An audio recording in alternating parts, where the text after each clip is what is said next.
दोस्तों आज हम बात करेंगे जो कि वेरी मोस्ट इम्पोर्टेंट हिंदी साहित्य का क्वेश्चन। हिंदी साहित्य का क्वेश्चन मोस्ट इम्पोर्टेंट जो कि क्लास 9th to 12th के लिए अति महत्वपूर्ण क्वेश्चन है।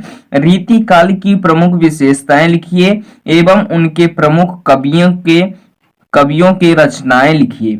जो कि कुछ प्रश्नों में रीति काल के केवल विशेषताएं पूछी जाती है। तो और कुछ क्वेश्चनों में कवियों के रचनाएं और कवियों के नाम पूछे जाते हैं जो कि प्रमुख पूछे जाते हैं। तो इस वीडियो के माध्यम से इसके बारे में मैं डिटेल से बताऊंगा। तो अगर हमारे चैनल पर नए हो तो चैनल को सब्सक्राइब कर लीजिए और बेल आइकन का बटन अवश्य प्रेस कर लीजिए जिससे आपको नेक्स्ट वीडियो का नोटिफिकेशन सबसे पहले मिले।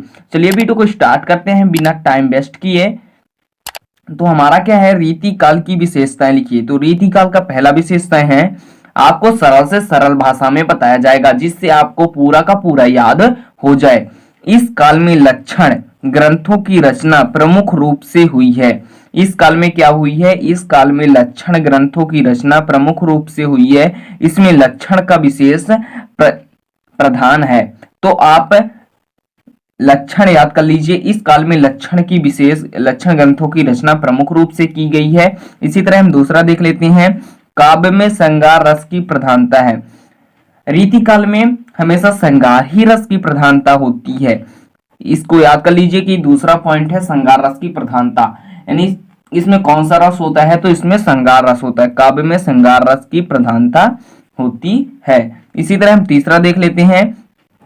तीसरा क्या है, नायिका की नख सिख का वर्णन की अधिकता रही है।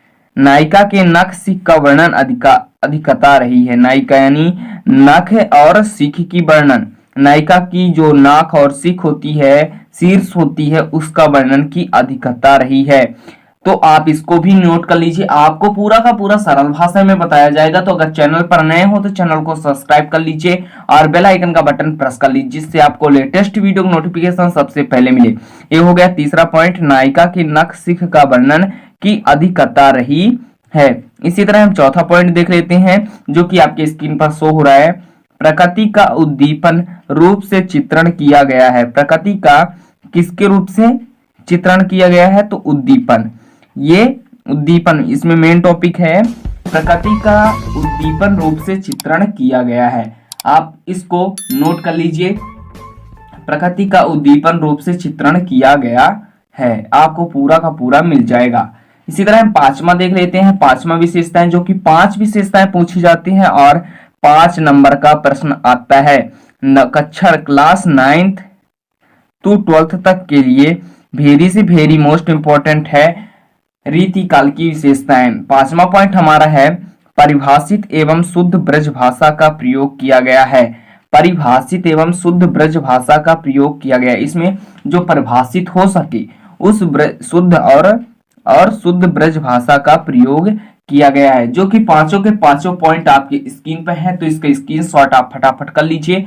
और अगर आपको टेलीग्राम में जुड़ना है तो लिंक डिस्क्रिप्शन में है, तो आप जाकर जुड़ सकते हैं। टेलीग्राम पर आप जाकर सर्च कर लीजिए AK4 अकेडमी, आप जाकर वहां ज्वाइन हो जाइए। अगर इसकी PDF चाहिए तो लिंक डिस्क्रिप्शन में है PDF, तो आप वहां पास क्लिक करके आप PDF देख सकते हैं। इसी तरह हम दूसरा पॉइंट देखते हैं, प्रमुख कवियां एवं रचनाएं देखते हैं।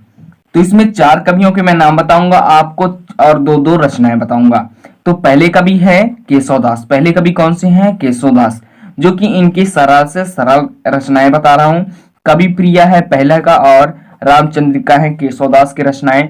आप फटाफट नोट कर लीजिए, आपको पूरा का पूरा सरल भाषा में बताया जा रहा है। कोई भी दिक्कत हो तो आप पर्सनली मैसेज कर सकते हैं टेलीग्राम पर, आपका हर एक क्वेश्चन का सोल्यूशन बताया जाएगा। केशवदास कवि प्रिया है, कवि प्रिया रामचंद्रिका, और बिहारी की हैं बिहारी सतसई।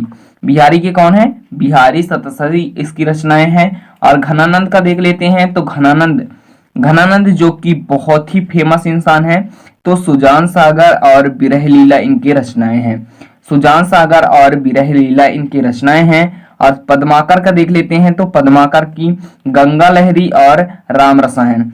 क्या क्या है, गंगा लहरी और राम रसायन। आप इनके प्रमुख कवियां एवं रचनाएं का भी स्क्रीनशॉट आप फटाफट कर सकते हैं, कोई दिक्कत नहीं है। और अगर हमारे चैनल पर नए आए हो तो चैनल को सब्सक्राइब करके बेल आइकन का बटन अवश्य प्रेस कर लीजिए और वीडियो को एक लाइक कर दीजिए, इतना मेहनत करते हैं आपके लिए। और अगर हमारे टेलीग्राम में न जुड़े हो तो टेलीग्राम का लिंक डिस्क्रिप्शन में दिया हुआ है, आप जाकर जुड़ सकते हैं, कोई दिक्कत नहीं है। अगर इसकी पीडीएफ चाहिए तो पीडीएफ का भी लिंक डिस्क्रिप्शन में दिया हुआ है, आप जाकर देख लीजिए और वहां से आप डाउनलोड कर लीजिए फुल का फुल। और ये वीडियो अपने दोस्तों को ज्यादा से ज्यादा शेयर कर दीजिए। ये हो गया रीतिकाल की विशेषताएं और ये हो गया प्रमुख कवियां एवं रचनाएं। दोस्तों अब मिलते हैं नए टॉपिक के साथ नेक्स्ट वीडियो में। जब तक के लिए जय हिंद, वंदे मातरम।